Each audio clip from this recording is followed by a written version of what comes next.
for another episode of Around the Block. Today we are in the Englewood neighborhood of Chicago. I'm here with my friend, Pastor Jonathan Brooks, Pastah J of Canaan Community Church. Pastor J, introduce yourself a little bit. Tell me a little bit about yourself. All right, thanks so much. So, like you said, Jonathan Brooks, Pastah J. I am a lifelong resident of this neighborhood here in Englewood on the south side of Chicago.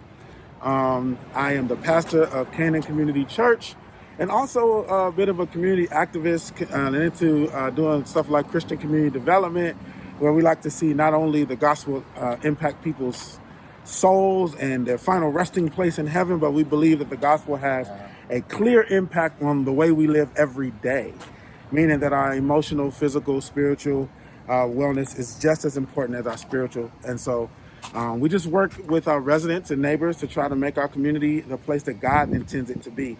Because a neighborhood like Englewood and others, they'll be saturated with local churches, but we'll see very little impact that the gospel's supposed to make when we hit the ground.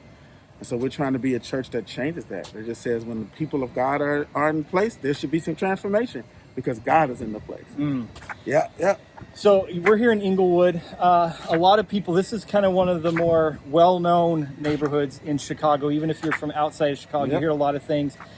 But we're here and you live here. So tell me a little bit about this neighborhood. Yes. And kind of what's going on around here. Tell me even a little bit about what you love about this neighborhood. Yeah, absolutely. That's where I'm going to start anyway. All right. Englewood is one of the most resilient and beautiful neighborhoods in the city of Chicago. What happens is a beautiful neighborhood like this, which is mostly like a middle income, African-American neighborhood, about 96% African-American with a growing Latinx population. What you'll see here are people who have owned homes for decades. And unfortunately, the issue is not necessarily whether people like living here. It's whether or not the investments that need to keep a neighborhood's infrastructure together have been made. So Englewood is one of those neighborhoods where infrastructure choices are different than in other communities because of the kind of people that live here. Because Englewood is a kind of landlocked neighborhood. It's not near the lake. It's not really near downtown. I call it the gateway to Midway, the airport. We find a lot of the investment that's made in other neighborhoods doesn't get to us. And if it does, it gets to us much later as the city is concerned. But that means that the people that are here have more accountability for what happens in the community than anywhere else. And that's what I love about my neighborhood. I love the fact that if we want to see something done, then we as a community get together and get it done ourselves, not relying on anyone else to get it done for us.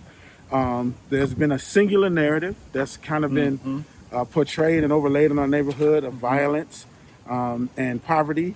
And while those are characteristics of our community, notice I use the word singular. We believe that's a part of our story, but it's not the complete narrative. And so I spend much of my time along with other community residents highlighting the other aspects of our neighborhood, highlighting the beautiful people here, all of the amazing, beautiful parks and all the amazing, beautiful initiatives that are happening, and the number of local entrepreneurs that have been created over time, and the number of amazing churches and the people of God who are in this community working to see it become the place that God always imagined it to be. And I laugh because people think of it as a singular narrative, and I ask, that's interesting. I wonder if God looks down from heaven and sees our neighborhood and goes, oh my God, that's not what I meant for the world. Or he looks out at, Oak Brook and says, now they got it together. That's exactly what I wanted when I was creating the world. We know that's not true. We know that God sees the beauty and the brokenness in every place and in every person. And therefore, what we want to do is highlight the beauty that's often neglected in our neighborhood. Just like we feel like in the neighborhoods where they're often narrated only by beauty, some of the brokenness needs to be highlighted. Amen. So that's what I do. That's my heart. I love this neighborhood. Englewood actually translated into City of Angels. And if you ask me, that's exactly who's here. So you've got your personal story is really interesting and compelling, just about your relationship with this neighborhood. Can you just, in 1 or 2 minutes, I know it's a long story, but just in a couple minutes, just give some highlights of what that is. I sure can. I can give it to you real quick. Awesome. I was just like every other kid in the neighborhood who was told that success meant to get out, escape from this neighborhood. And so I did everything possible, whether that was try to play basketball, football, be a famous rapper, whatever. And then finally falling on, let me go to school and get a college degree so I never have to come back here.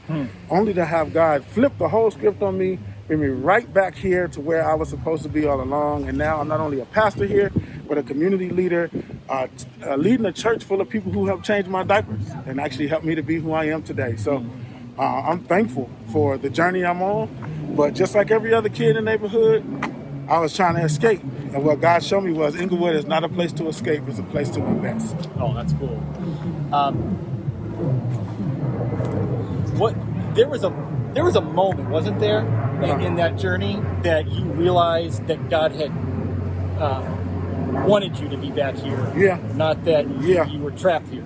And the funny thing about it is that was an actual event that happened in the neighborhood that actually kind of like springboarded me back here for good. And I tell people, like, when you don't listen to God, but you think you know what's best for yourself, God sometimes has to go to drastic measures to get you to pay attention. And that's what it was for me. It was just a moment of full clarity where we had an event happen at the church long before I was a pastor of it at Canaan, and watched the community come in and not really have an appreciation for the church the way we do. They actually just saw it as a bunch of people who were completely disconnected from the community. And in that moment, it was like God spoke to me clearly and said, you know, my word says to love your neighbor as yourself. And if I called you to love your neighbor, maybe you should love your neighborhood as well. And in that moment, I knew right then and there that I was not only supposed to be back here, but God had greater things for me. And here we are.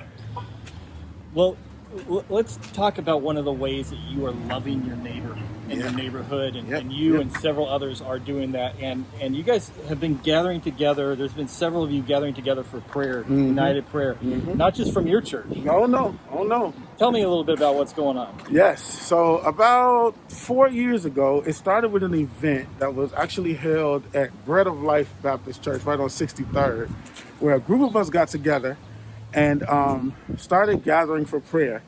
So we started gathering for prayer once a week, and then it turned into a prayer revival, which we had a week-long prayer revival. We shut down all of 63rd Street.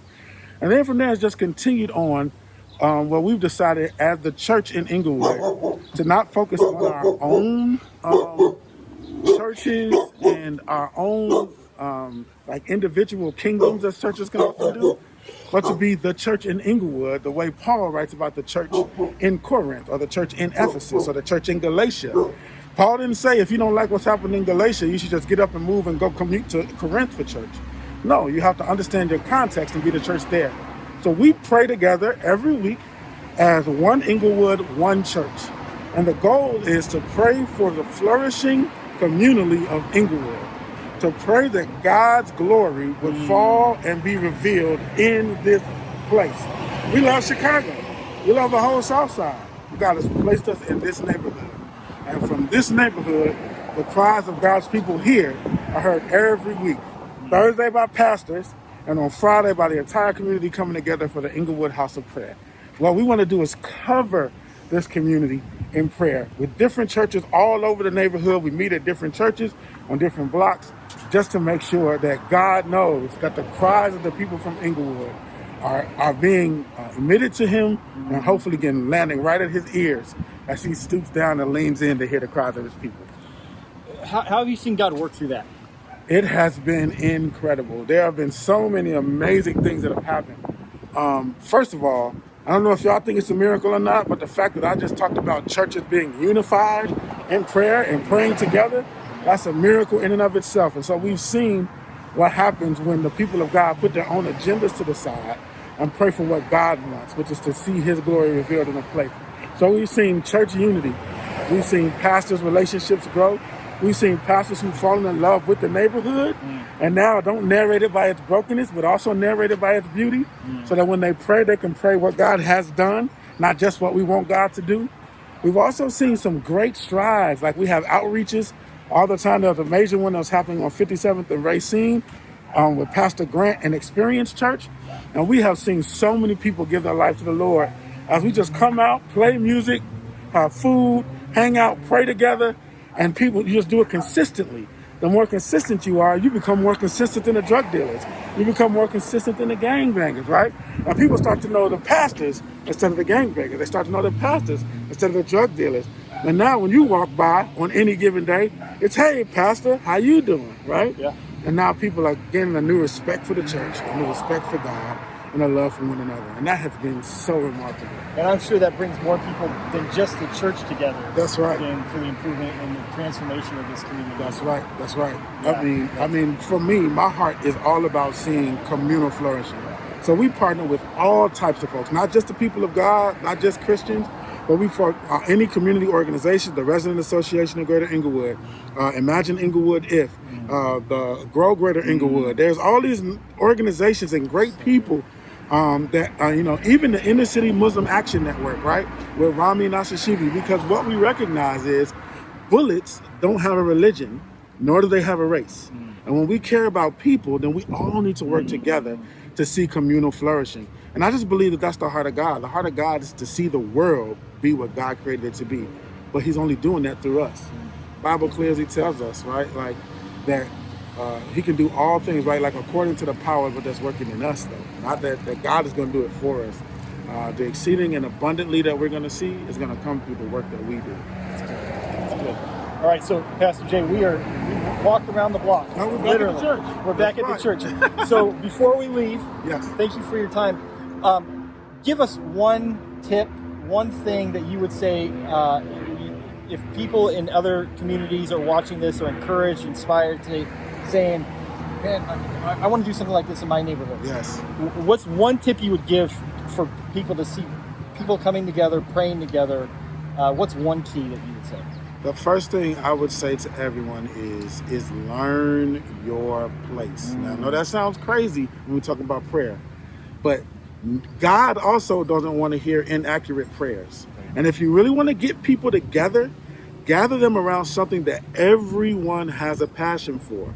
And everyone has a passion for where they live. People want to see their own neighborhood, the place where their children play, the place where they go shopping, the place where they walk and ride their bikes, to be a place where they don't have to fear or worry. Everyone has that desire. Wrap it around place. Know that God is concerned about your place. God has created your place, and God already inhabits your place. Let that be the core of your prayers. Let that be the core of gathering people together. And I can promise you that you'll see true results, because I believe that God is a God of place. That's so good. That's so good. And Pastor Brooks, we're grateful for you, and great stories about what it means to be in place, to bring people together. Appreciate it. Thanks, Pastor Brooks. Thanks so much for having me. Elbow bump Boom, there elbow bump. of the day. Take care. Stay safe.